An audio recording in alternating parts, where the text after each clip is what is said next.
Welcome class 9। तो चलिए बेटा, अब अपन मैथ्स में आपका एक न्यू चैप्टर शुरू करेंगे। इससे पहले अपन ने 13 चैप्टर को फिनिश कर लिया था, ठीक है। तो जो भी उसके रिमेनिंग क्वेश्चंस हैं बेटा, वो आप लोगों को ट्राई करने हैं, क्लियर। और आप लोग होमवर्क करके नहीं दिखा रहे हैं, प्लीज़ होमवर्क करके दिखाइए, अदरवाइज मैथ्स नहीं बनेगी बेटा। आया समझ में? चलिए ध्यान दीजिए यहाँ पे। अब अध्याय नंबर 6 चालू कर रहे हैं बेटा। क्या है? रेखाएं व कोण, ठीक है। तो अपन आज इसका इंट्रोडक्शन क्लास लेंगे बेटा, फिर नेक्स्ट क्लास से हम इसके प्रमेय और प्रमेय के उदाहरण करके देखेंगे।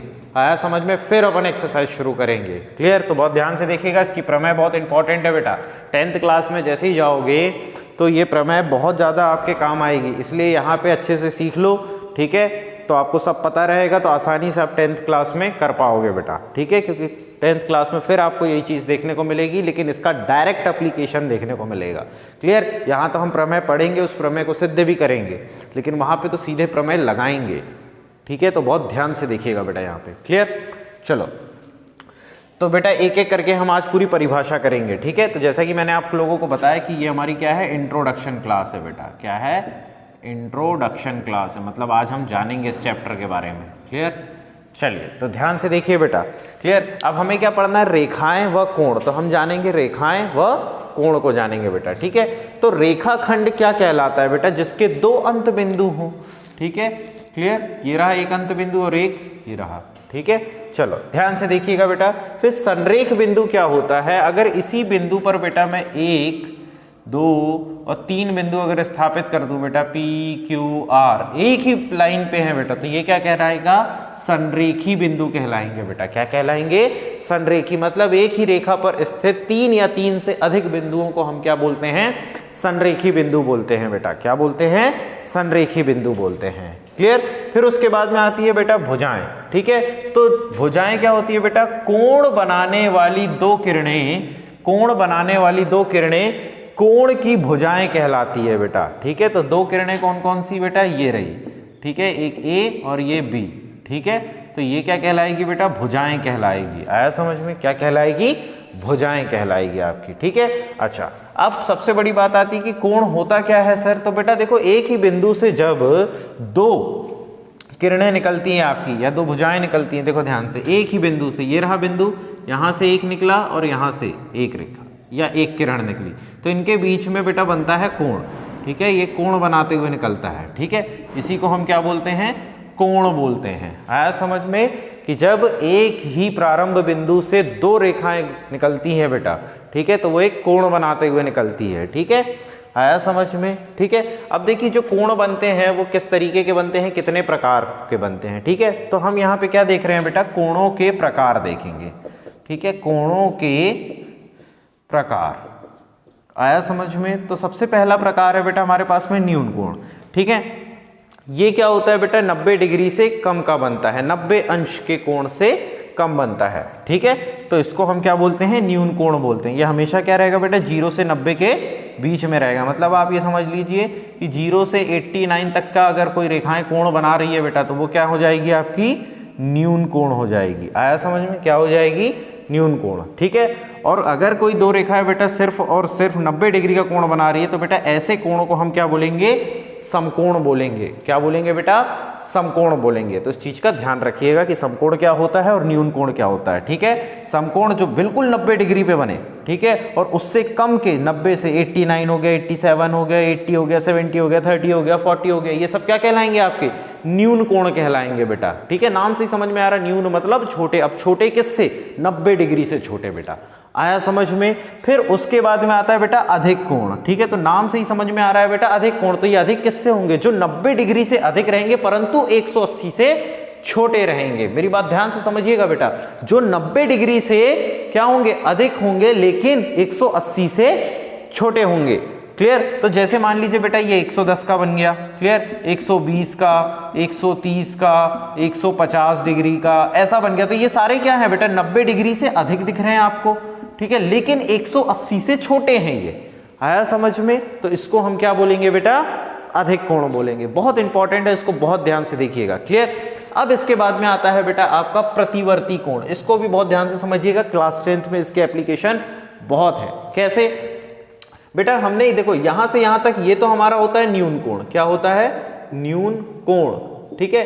क्लियर। लेकिन ये रेखाएं बेटा यहां से यहां तक अगर देखा जाए, ठीक है, ये देखो तो ये भी एक कोण बना रही है, आया समझ में, ये भी क्या बना रही है बेटा, एक कोण बना रही है, ठीक है।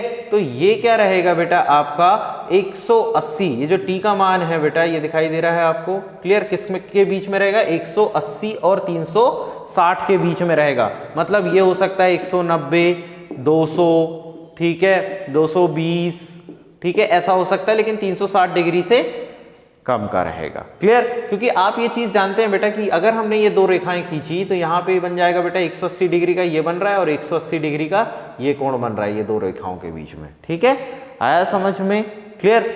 फिर उसके बाद में बेटा आता है आपका ऋजु कोण, ये रहा ऋजु कोण, ठीक है। अब देखो ऋजु कोण की कहानी है बेटा, आप समझिएगा 180 डिग्री का, ठीक है, कैसे, यहां पे ये है ए और ये है बी, ठीक है। कोण हमेशा दो रेखाओं के बीच में बनता है, मेरी बात को ध्यान से समझिएगा बेटा, ठीक है।